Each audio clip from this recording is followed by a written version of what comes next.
الحمد لله نحمده ونستعينه ونستغفره ونؤمن به ونتوكل عليه ونعوذ بالله من شرور أنفسنا ومن سيئات أعمالنا من يهده الله فلا مضل له ومن يضلل فلا هادي له ونشهد أن لا إله إلا الله وحده لا شريك له ونشهد أن سيدنا وسندنا ونبينا وحبيبنا ومولانا محمدا عبده ورسوله صلى الله تعالى عليه وعلى آله وأصحابه أجمعين أما بعد فأعوذ بالله من الشيطان الرجيم بسم الله الرحمن الرحيم واذكروا إذ أنتم قليل مستضعفون في الأرض تخافون أن يتخطفكم الناس فآواكم وأيدكم بنصره ورزقكم من الطيبات لعلكم تشكرون وقال رسول الله صلى الله عليه وسلم أفضل الصيام بعد شهر رمضان صوم شهر الله المحرم صدق الله وصدق رسوله النبي الكريم ونحن على ذلك لمن الشاهدين والشاكرين والحمد لله رب العالمين. درود شریف پڑھ لیں. اللهم صل على محمد وعلى آل محمد كما صليت على إبراهيم وعلى آل إبراهيم إنك حميد مجيد. اللهم بارك على محمد وعلى آل محمد كما باركت على إبراهيم وعلى آل إبراهيم إنك حميد مجيد.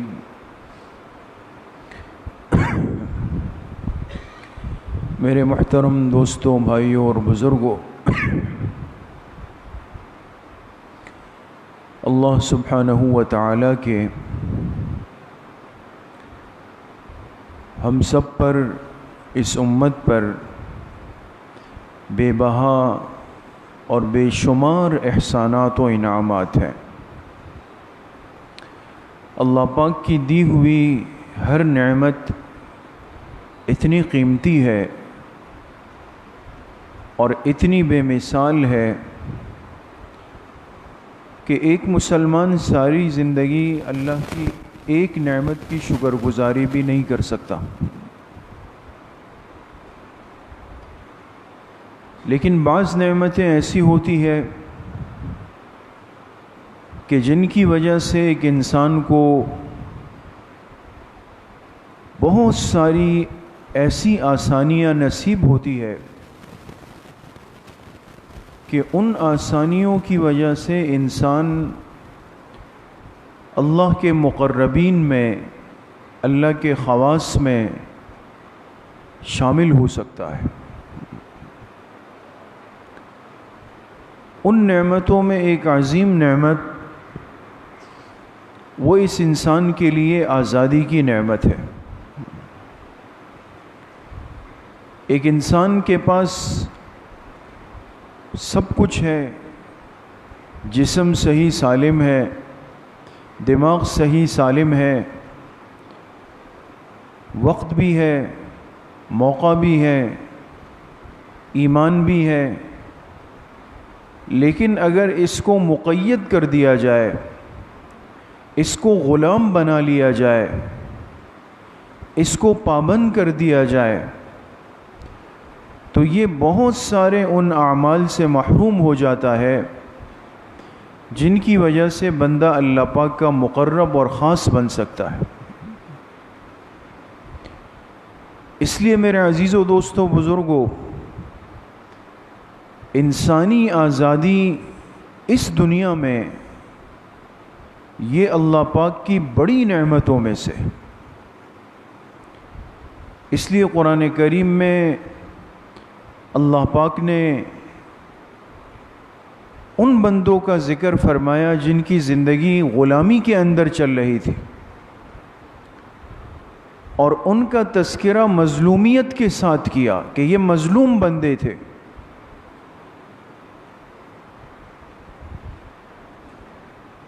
آج یہ ملک اور اس ملک کے رہنے والی قوم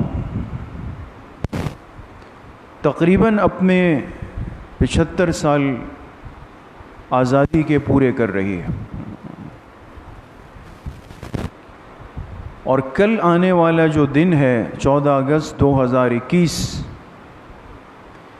یہ ہمارے اس مملکت خداداد اسلامی جمہوریہ پاکستان کا یوم آزادی ہے. اس سال کی یوم آزادی میں ایک بڑی خصوصی بات سمجھنے کی یہ ہے، باکمال بات یہ ہے کہ یہ یوم آزادی اس عشرے میں آیا ہے جو عشرہ ہی قربانیوں والا ہے. محرم الحرام کا پہلا عشرہ چل رہا ہے، اور آپ حضرات نے پچھلے جمعے کو بھی سنا، اتوار کو بھی سنا کہ اس اسلامی سال کے پہلے مہینے کا جو پہلا عشرہ ہے، اس کی ابتدا میں بھی قربانی ہے، اس عشرے کی انتہا میں بھی قربانی. یکم محرم کو بھی قربانی ہے، 10 محرم کو بھی قربانی ہے. اور اس بیچ میں آپ اگر غور کریں، اللہ پاک نے ہمیں اس سال اپنے اس ملک کا یوم آزادی نصیب کیا ہے. ایک سبق اور پیغام اس قوم اور اس امت کو دیا گیا کہ آزادی قربانی سے گزر کر قربانی سے ملتی ہے. 2 قربانیوں کے بیچ میں یوم آزادی ہے. ہمارا قصور اور کوتاہی یہ ہے کہ ہم اللہ کی نعمت کو ملنے کے بعد اس کو ملنے کے ذریعے کو بھی بھول جاتے ہیں، اور اللہ کی نعمت کو ملنے کے بعد اس نعمت کے دینے کے مقصد کو بھی بھول جاتے ہیں. اب آج کی اس قوم کو، اس نسل کو، نہ تو اپنے ان بزرگوں کی، ان بڑوں کی، ان اکابر کی، ان مسلمان ماؤں بہنوں بیٹیوں جوانوں کی قربانیوں کا علم ہے، اور نہ آج کی اس قوم کو، اس نوجوان نسل کو اس ملک کے حاصل کرنے کے مقاصد کا علم ہے. نہ اس کو شروع کی قربانی کا پتہ ہے کہ ملک بنا کیسے، اور نہ اس کو آخر کی قربانی کا پتہ ہے کہ ملک حاصل کرنے کے بعد اس کے پیچھے ایک مقصد کیا تھا. کیا صرف زمین کے ٹکڑے بٹ رہے تھے، تقسیم ہو رہے تھے؟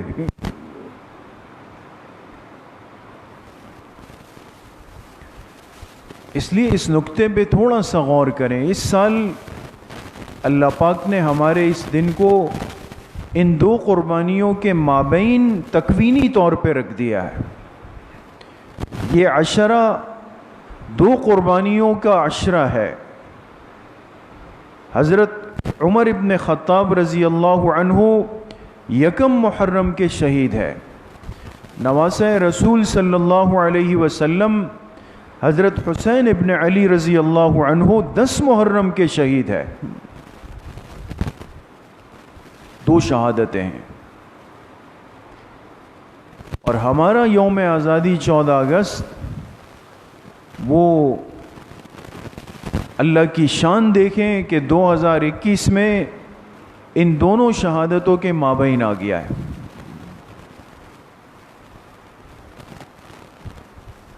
تو آج یہ بہت ساری باتیں ہیں جن کو جاننا، جن کو سمجھنا اور جن کو اللہ کی نعمت جاننا ضروری ہے. آج صبح میں تیاری کر رہا تھا، جمعے کی نسبت سے کوشش کرتے ہیں کچھ نہ کچھ اپنے بڑوں کی جو محنتیں ہیں، تحریریں ہیں، مکتوبات ہیں، اس سے بڑی قیمتی باتیں پتہ چلتی ہیں. ہمارے حضرت مفتی اعظم پاکستان مفتی محمد رفیع عثمانی صاحب زید مجدہم جو آج کل شدید بیمار ہیں، دعا فرمائے اللہ پاک حضرت کو صحت کاملہ عاجلہ نصیب فرمائے۔ چونکہ اب شاید گنے چنے لوگ رہ گئے ہیں، آپ بزرگوں میں سے بھی شاید کوئی ہو، اب گنے چنے لوگ ہی آپ کو ایسے ملیں گے جنہوں نے 1947 کی اس قربانی کو، اس ہجرت کے عمل کو، اس تقسیم پاکستان کو خود اپنی آنکھوں سے دیکھا ہو۔ لوگ رہ گئے ایسے۔ تو حضرت مفتی صاحب نے لکھا ہے کہ میں ان لوگوں میں سے ہوں کہ جنہوں نے اس ملک کے بننے کی سوچ کو بھی اپنی آنکھوں سے دیکھا، اس ملک کے بننے کے مراحل کو بھی دیکھا، اور اس ملک کے لیے ہجرت کے عمل سے بھی گزرے، اور اس ملک کے بننے کا جو مقصد تھا اس کو بھی ہم نے سمجھا، اور جو قربانیاں اس کے لیے دی گئی وہ بھی فرمایا مجھے یاد ہے۔ تو فرماتے میری عمر 12 سال تھی۔ 12 سال تو ایک صحیح عمر ہے نا، ٹھیک ٹھاک، جس میں بچہ سمجھدار ہوتا ہے۔ تو حضرت فرماتے میری عمر 12 سال تھی اور رمضان المبارک کا مہینہ تھا۔ اصل بات آپ حضرات سے یہ عرض کرنی ہے، رمضان المبارک کا مہینہ تھا، 27ویں شب تھی، اور اس مبارک مہینے کا آخری جمعہ یعنی جمعۃ الوداع تھا۔ آج دیکھیں نا، یہ چیزیں ذہن میں نہیں ہیں، اس کو بھی آج ذہن میں لانا اور اس نسل کو بتانا ضروری ہے۔ ہمارا یوم آزادی صرف انگریزی تاریخ 14 اگست نہیں، اس ملک کے لیے اللہ پاک نے جس مہینے کو، جس دن کو اور جس رات کو چنا ہے، وہ ایک مسلمان کی زندگی کی سب سے قیمتی شب و روز ہے۔ ایک نقشے پر ایک اسلامی ملک وجود میں آ رہا ہے، اس لیے اللہ پاک نے اس کے بننے کے لیے جو مہینہ چنا وہ رمضان کا تھا، اور شب 27ویں شب تھی، لیلۃ القدر، دن جمعے کا ہے، جمعۃ الوداع ہے۔ اتنی بڑی 3 نسبتیں حضرت مفتی صاحب فرماتے، تینوں جمع تھی ایک ساتھ۔ ہم سو رہے تھے دیوبند میں اپنے گھر میں، حضرت فرماتے سو گئے، اور صبح جب فجر کا وقت ہوا تو ایک کھلبلی مچی ہوئی ہے، ایک شور ہے، کچھ چہل پہل ہے، آوازیں ہیں، چیخ و پکار ہے، رات کچھ نہیں ہے، صبح یہ کیا ہو گیا؟ تو پتہ چلا جو گھر کے جو بڑے افراد تھے، بڑے بہن بھائی تھے، انہوں نے کہا کہ جو محنت ہو رہی تھی پاکستان کے بننے کی، الحمدللہ رات پاکستان کے قیام کا اعلان ہو چکا ہے، پاکستان بن گیا۔ تو فرماتے ہیں خوشی سے ہمارے آنسو نکل آئے، اس لیے کہ وہ ساری محنتیں اپنی آنکھوں سے حضرت نے دیکھی۔ فرمایا بانی پاکستان قائد اعظم محمد علی جناح صاحب مرحوم اس ملک کے بنانے میں حکیم الامت حضرت مولانا اشرف علی تھانوی رحمۃ اللہ علیہ سے مستقل رابطے میں رہے۔ اس ملک کے بنانے میں فرمایا شیخ الاسلام حضرت علامہ شبیر احمد عثمانی رحمۃ اللہ علیہ سے اس طرح بانی پاکستان مشورہ کرتے تھے بیٹھ کر، جیسے اولاد اور ماں باپ بیٹھ کر آپس میں مشورہ کرتی ہے۔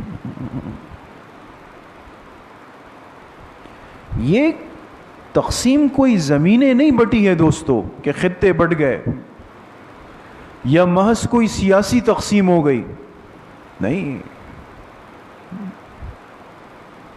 اس تقسیم کے پیچھے ایک بہت بڑی سوچ اور فکر کار فرما تھی۔ اس لیے جب بن گیا، اتنی محنتوں کے بعد، اتنی قربانیوں کے بعد، تو فرماتے ہیں کہ ہمارے حضرت والد صاحب مفتی محمد شفیع صاحب رحمۃ اللہ علیہ بیٹھے ہوئے تھے،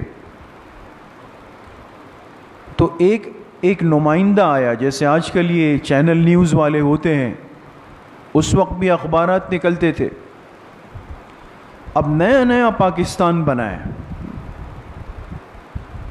تو ایک نمائندہ آیا ایک اخبار کا، اس نے حضرت مفتی شفیع صاحب رحمۃ اللہ علیہ، چونکہ وہ قیام پاکستان کے بانئین میں سے تھے، ان سے کہا کہ حضرت آپ لوگوں نے ملک بنا دیا، اب آپ ذرا ہمیں یہ بتائیں کہ اس ملک کا قانون کیسے ہوگا، قانون کیسے بنے گا؟ تو فرماتے ہیں کہ ہمارے والد صاحب نے ایک جملہ ان سے بڑی حکمت کے ساتھ کہا، آج ہر شخص یقین کرے سوال کرتے ہوئے آپ کے دین کا بھی مذاق اڑانا چاہتا ہے، آپ کے ملک کا بھی مذاق اڑانا چاہتا، زہر چھپا ہوتا ہے پیچھے، کہ آپ لوگ کیسے قانون بنائیں گے؟ تو فرمایا والد صاحب رحمۃ اللہ علیہ نے فرمایا، جیسے اس پاکستان کے مسلمان ہوں گے قانون ویسے ہی بنے گا۔ کا کیا مطلب؟ کہ اگر پاکستان کے مسلمان پکے مضبوط مسلمان ہوئے تو ہمارا قانون بھی پکا اور مضبوط ہوگا، اور اگر پاکستان کے مسلمان ہی کچے کمزور ہوئے تو پھر قانون بھی کمزور ہوگا۔ کہ آپ لوگ ہجرت کر رہے ہیں، اس میں آپ بھی ہے، اہل تشیع بھی ہے، بریلوی مسلک بھی ہے، اہل حدیث بھی ہے، آپ لوگ کس نظام کے تحت ملک چلائیں گے؟ کون سا والا اسلام آئے گا؟ سنیوں والا ہوگا، شیعوں والا ہوگا، دیوبندیوں والا ہوگا؟ یہ سوال آج بھی ہے دوستو، آج بھی جو باطل پرست اور ملحدانہ ذہن رکھنے والا ہے، جب کوئی بات ہوتی ہے کہ بھئی یہ ملک کلمے کے نام پہ بنا ہے، اس میں کلمے والا نظام ہو، اسلام والا نظام ہو، تو جو مغرب کے پلے بڑے ہوتے ہیں وہ کہتے ہیں چلے ہم اسلامی نظام بناتے ہیں، لیکن کون سی مسجد والا بنائے؟ سنیوں والا بنائے، شیعوں والا بنائے، دیوبندیوں والا بنائے؟ یہ ایک استہزاء اور مذاق ہے۔ تو حضرت نے فرمایا کہ آپ ہمیں ایک ساتھ بیٹھنے دیں، ہم تمام مکتبہ فکر مل کر بیٹھیں گے اور اس نئے نومولود اسلامی ملک کے لیے ایک دستور ہم بیٹھ کر بنائیں گے، اور اگر اس دستور کے بننے میں کسی مسلک یا مکتبہ فکر نے تھوڑا سا اختلاف کیا تو ہمارے دستور کا مسودہ آپ لوگ پاڑ دیجیے گا، پھر جو آپ چاہیں آپ نظام بنا دیں، آپ ہمیں بنانے دیں۔ آپ یقین کریں اور اس بات کو محفوظ رکھیں، یہ باتیں آج کے نسل کے علم میں نہیں ہیں، آج یہ باتیں ہمیں نہیں بتائی جاتی، ہمیں صرف آپس کی لڑائیاں دکھائی جاتی ہے، آپس کے اختلافات کو ہوا دینے کے طریقے بتائے جاتے ہیں۔ سوال یہ ہے نا کہ 1947 میں تو یہ سب ساتھ ہجرت کر کے آئے وہاں سے، اس وقت بھی یہ سارے سلسلے تھے جب چل رہے تھے۔ تو فرمایا باقاعدہ اس وقت ہم نے ایک مجلس قائم کی اور اس کا نام رکھا اسلامی تعلیمی بورڈ۔ اس کے صدر بنے علامہ سید سلیمان ندوی رحمۃ اللہ علیہ، جو آپ حضرات جانتے ہیں سیرت کی مشہور کتاب ہے سیرت النبی صلی اللہ علیہ وسلم، سیرت کی سب سے بہترین کتاب، اس کے مصنف ہے علامہ سید سلیمان ندوی، وہ اس بورڈ کے سربراہ بنے، اور اس بورڈ میں تمام مکاتب فکر کے علماء کو لیا گیا۔ اب پاکستان کا پہلا آئینی اسلامی دستور بن رہا ہے، آج لوگ کہتے ہیں نا بھئی آپ تو ایک دوسرے کو برداشت نہیں کر سکتے، ایک دوسرے کے سلام کے روادار نہیں ہیں. کچھ سوالات بنتے ہیں کہ یہ ماحول بنایا کس نے اور کیوں بنا؟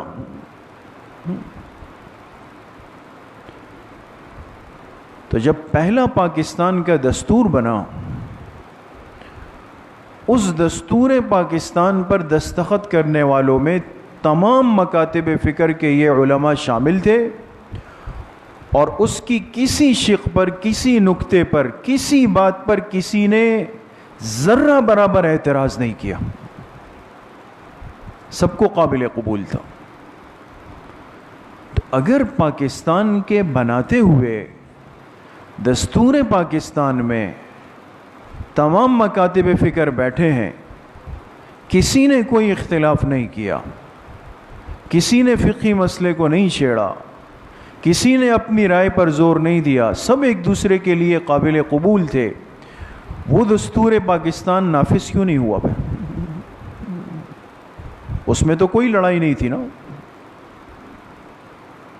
حقائق ہیں بہت سارے. آج ہمیں اس راستے پر لگا دیا گیا ہے کہ جس کے نتیجے میں سب سے زیادہ اس ملک کی جڑیں بہت جلدی کھوکھلی ہو رہی ہے. وہ آپس کا اختلاف ہے، انتشار ہے، کبھی مسلک کی بنیاد پر، کبھی فرقے کی بنیاد پر، کبھی قومیت کی بنیاد پر، کبھی لسانیت کی بنیاد پر. اس رنگ و نسل اور فرقے اور مسلک کی بنیاد پر اختلاف پیدا کرنا، یہ ملحدین کا، دشمنان دین اور دشمنان وطن کا وہ کامیاب حربہ ہے کہ جس کے بعد بیٹھ کر ان کو ایک پتھر بھی نہیں مارنا پڑتا، ہم خود اپنے ملک کا خانہ خراب کرتے ہیں.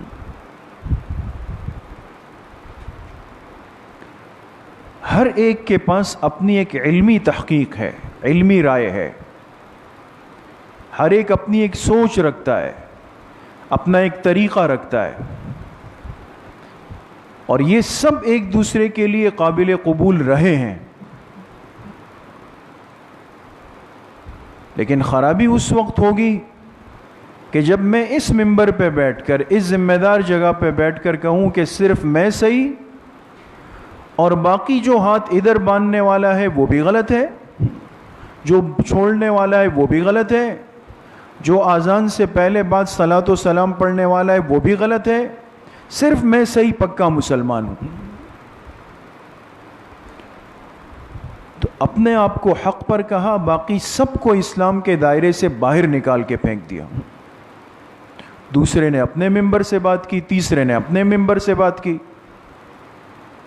یہ ہم تعمیر پاکستان میں اپنا حصہ شامل کر رہے ہیں.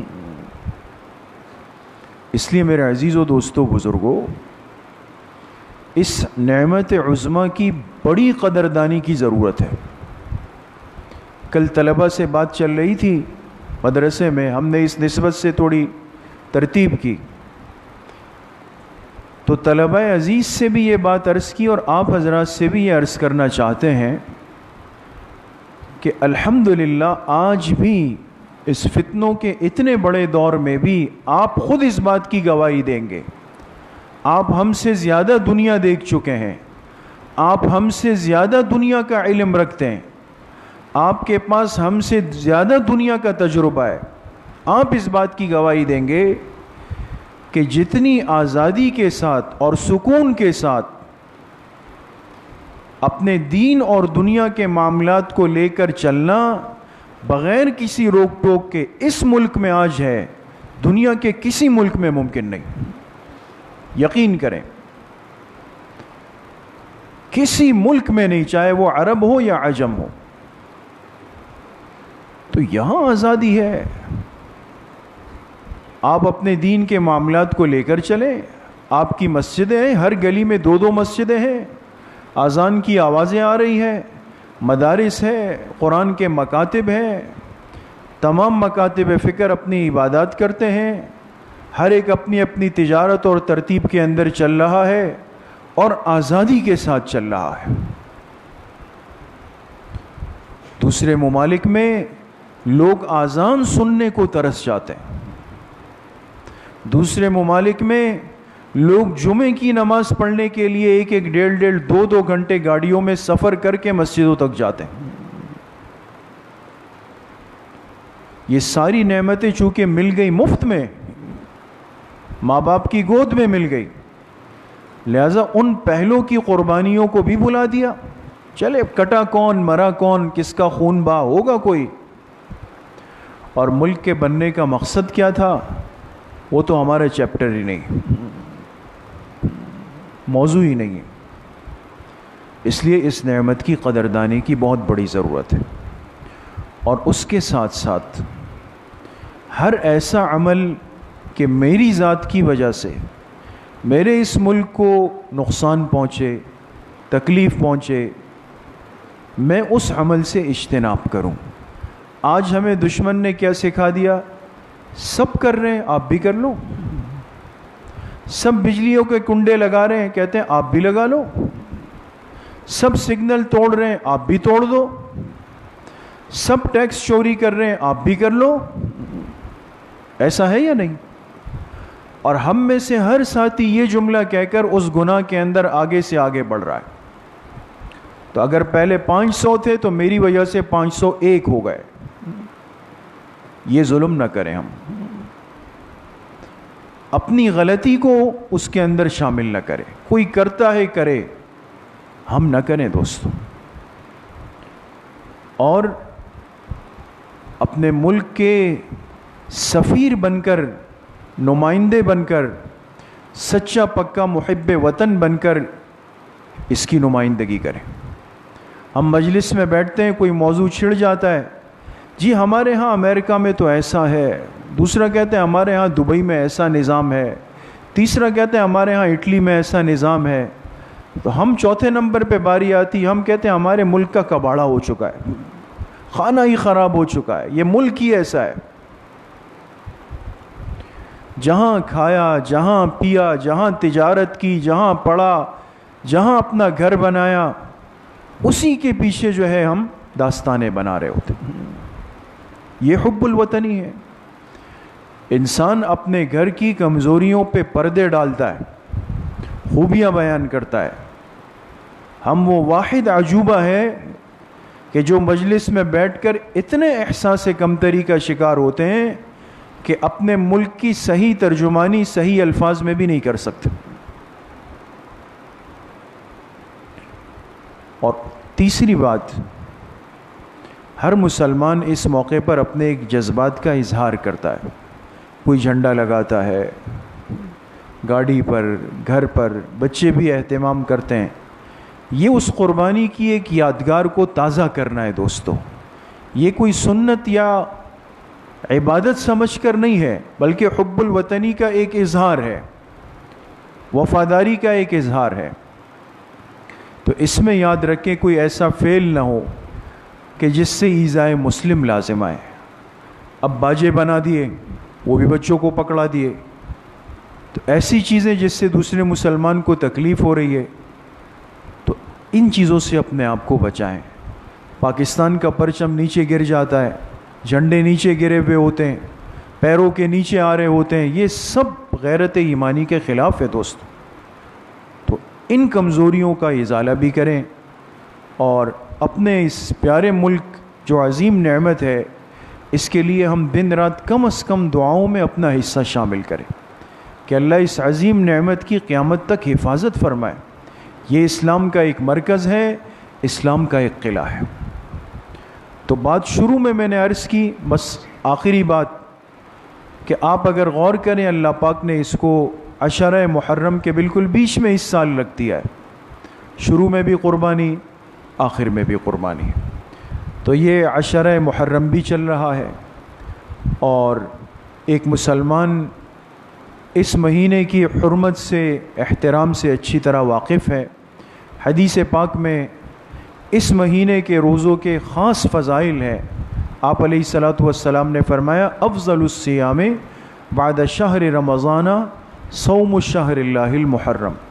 رمضان المبارک کے بعد سب سے افضل روزے وہ محرم کے مہینے کے روزے، پورے مہینے میں جب بھی رکھ دیے جائے وہ افضل ترین روزے. تو روزوں کا بھی انسان جس قدر ہو سکے اہتمام کرے. پھر خاص طور پہ آگے عاشورہ محرم ہے، 9-10 محرم کا روزہ رکھنا وہ مستقل افضل سنت ہے. آنے والی جو بدھ جمعرات کا دن ہے 9-10 محرم، یہ افضل روزے ہیں، مسنون روزے ہیں، اس کا بھی اہتمام کیا جائے. اور اس کے ساتھ ساتھ چونکہ اس عشرے کا بڑا تعلق ہے ان شہداء سے، اس خانوادے سے جو جناب نبی کریم صلی اللہ علیہ وسلم سے خاص نسبت رکھتا ہے. حضرت حسین رضی اللہ تعالی عنہ کی یوم شہادت کا دن بھی 10 محرم الحرام کو ہے. تو ان ساری قربانیوں کو ذہن میں رکھ کر کے ہم اپنی زندگی کو ایک صحیح دینی ایمانی زندگی بنائیں. اللہ پاک مجھے بھی آپ سب کو صحیح عمل کی توفیق نصیب فرمائے. الحمدللہ رب العالمین والصلاة والسلام على سید الانبیاء والمرسلین سیدنا و مولانا محمد وآلہ واصحابہ اجمعین. یا اللہ یا ارحم الراحمین، ہمارے صغیرہ کبیرہ ظاہراً باطناً ہر طرح کے گناہوں کو معاف فرما دے. یا اللہ پوری امت کے گناہوں کو معاف فرما دے، اپنی رضا والی زندگی نصیب فرما دے، پوری زندگی اتباع سنت میں گزارنے کی توفیق نصیب فرما دے. ہمارے اس پیارے اسلامی ملک پاکستان کی تا قیامت حفاظت فرما دے. ظاہری باطنی فتنوں سے، دشمنوں سے، بری تدبیروں سے یا اللہ اس ملک کو ہر طریقے سے محفوظ فرما دے. جتنے بیمار گھروں میں ہے، اسپتالوں میں ہے، سب کو شفائے کامل عاجل نصیب فرما دے. جتنے مرحومین مرحومات دنیا سے چلے گئے سب کی مغفرت فرما دے. ہم سب کا خاتمہ بالایمان و بالخیر نصیب فرما دے. ہماری دعاؤں کو اپنے فضل و کرم سے، فضل و رحمت سے اپنی بارگاہ میں قبول و منظور فرما دے. وصلی اللہ وسلم علی نبینا محمد وآلہ وصحبہ اجمعین.